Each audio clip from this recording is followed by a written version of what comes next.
আসসালামু আলাইকুম। সবার আগে বাছাই করা 10টি আন্তর্জাতিক খবর জানিয়ে দেব। প্রথমেই থাকছে শিরোনাম। তবে তার আগে অনুরোধ থাকবে ভিডিওটিতে একটি লাইক দিবেন।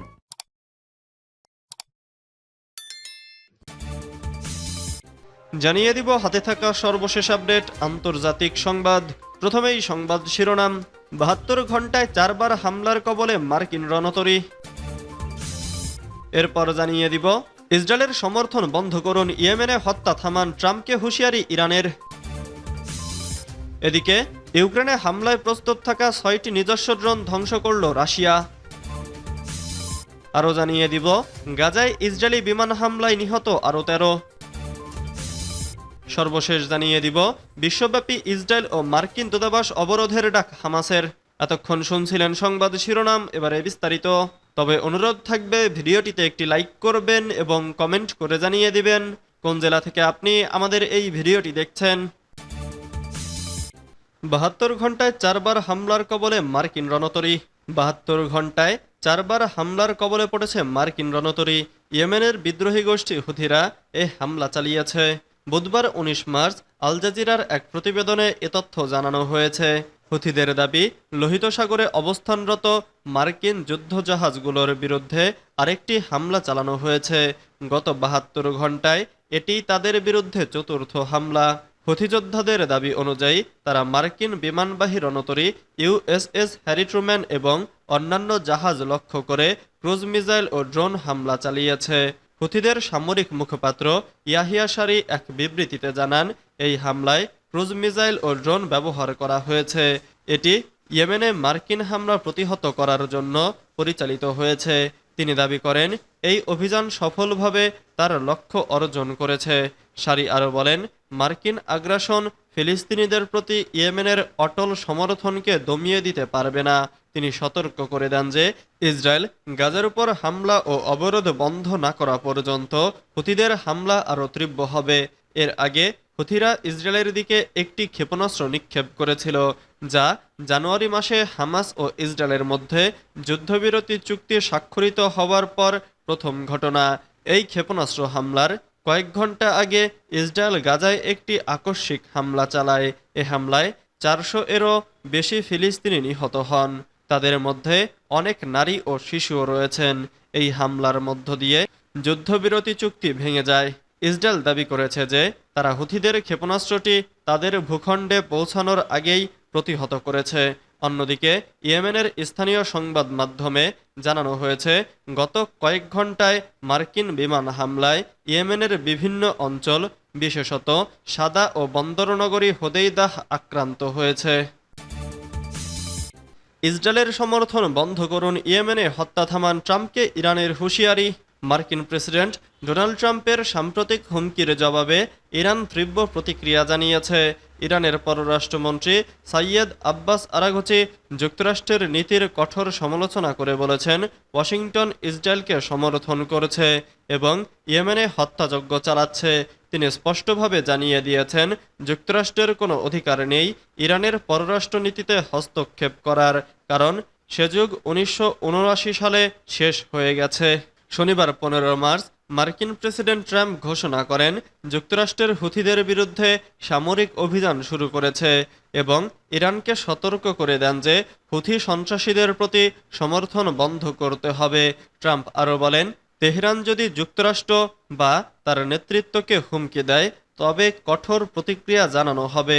এর জবাবে ইরান যুক্তরাষ্ট্রের ভূমিকা নিয়ে প্রশ্ন তোলে এবং দাবি করে যুক্তরাষ্ট্রের আগ্রাসী নীতি মধ্যপ্রাচ্যে সংঘাত বাড়িয়ে তুলছে। আরাঘচি বলেন, গত বছর বাইডেন প্রশাসন ইসরায়েলকে $23 বিলিয়ন সামরিক সহায়তা দিয়েছে, যার ফলে 60,000-এরও বেশি ফিলিস্তিনি নিহত হয়েছেন। তিনি যুক্তরাষ্ট্রের নীতিকে গণহত্যা ও সন্ত্রাসবাদ সমর্থন করার শামিল বলে উল্লেখ করেন এবং বলেন, ইসরায়েলের প্রতি সমর্থন বন্ধ করুন, ইয়েমেনের জনগণকে হত্যা বন্ধ করুন।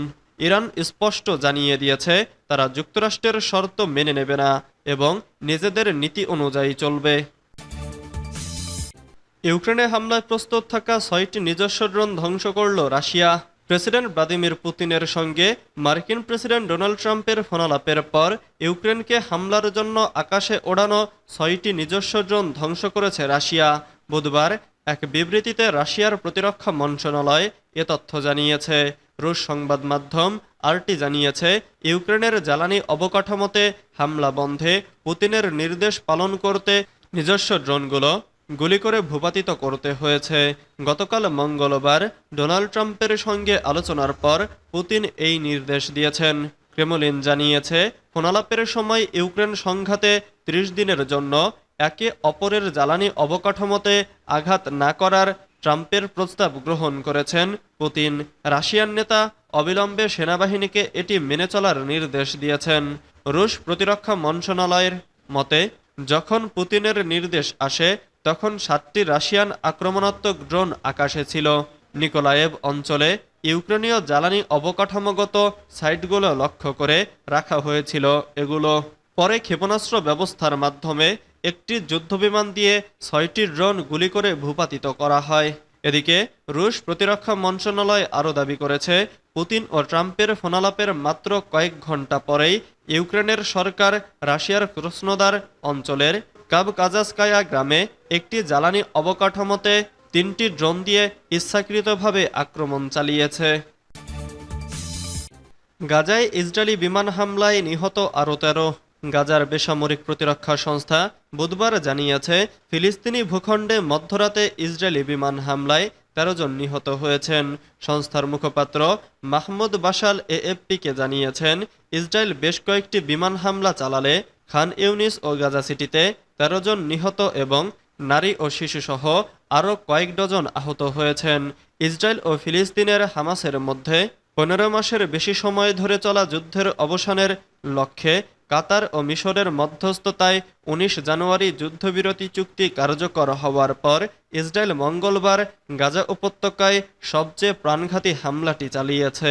হামাস নিয়ন্ত্রিত গাজার স্বাস্থ্য মন্ত্রণালয় জানিয়েছে, যুদ্ধবিরতি বাড়ানোর আলোচনা ভেঙে যাওয়ার পর বোমা হামলায় ৪ শতাধিকেরও বেশি মানুষ নিহত হয়েছেন। এদের বেশিরভাগই নারী ও শিশু। মঙ্গলবার মধ্যরাতে ইসরায়েলি প্রধানমন্ত্রী বেনিয়ামিন নেতানিয়াহু সতর্ক করে বলেন, হামলা কেবল শুরু হয়েছে এবং হামাসের সাথে ভবিষ্যতের আলোচনা শুধুমাত্র আক্রমণের মুখেই হবে। তিনি এক ভিডিও বার্তায় বলেন, গত ২৪ ঘন্টায় হামাস ইতোমধ্যেই আমাদের শক্তি অনুভব করেছে। আমি আপনাদের এবং তাদের প্রতিশ্রুতি দিতে চাই যে এটি কেবল শুরু। বিশ্বব্যাপী ইসরায়েল মার্কিন দূতাবাস অবরোধের ডাক হামাসের। ফিলিস্তিনি স্বাধীনতাকামী সংগঠন হামাস বিশ্বব্যাপী ইসরায়েল ও মার্কিন দূতাবাসগুলোর সামনে অবরোধ ও ব্যাপক বিক্ষোভের ডাক দিয়েছে।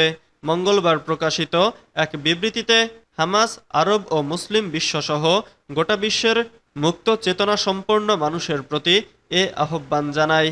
গাজায় চলমান ইসরায়েলি আগ্রাসনের বিরুদ্ধে সংহতি প্রকাশে এই বিক্ষোভ ও অবরোধ কর্মসূচির ডাক দিয়েছে সংগঠনটি।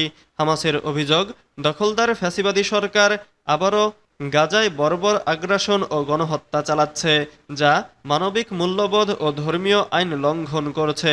এরই পরিপ্রেক্ষিতে সংগঠনটি বিশ্বের বিভিন্ন শহরে ব্যাপক বিক্ষোভ ও ইসরায়েল ও মার্কিন দূতাবাসগুলোর সামনে অবরোধ গড়ে তোলার আহ্বান জানিয়েছে। বিবৃতিতে বলা হয়েছে, এই অবরোধের লক্ষ্য হবে তেল আবিব ও ওয়াশিংটনের ওপর সব ধরনের চাপ সৃষ্টি করা, যাতে গাজার জনগণের বিরুদ্ধে চলমান আগ্রাসন বন্ধ হয়।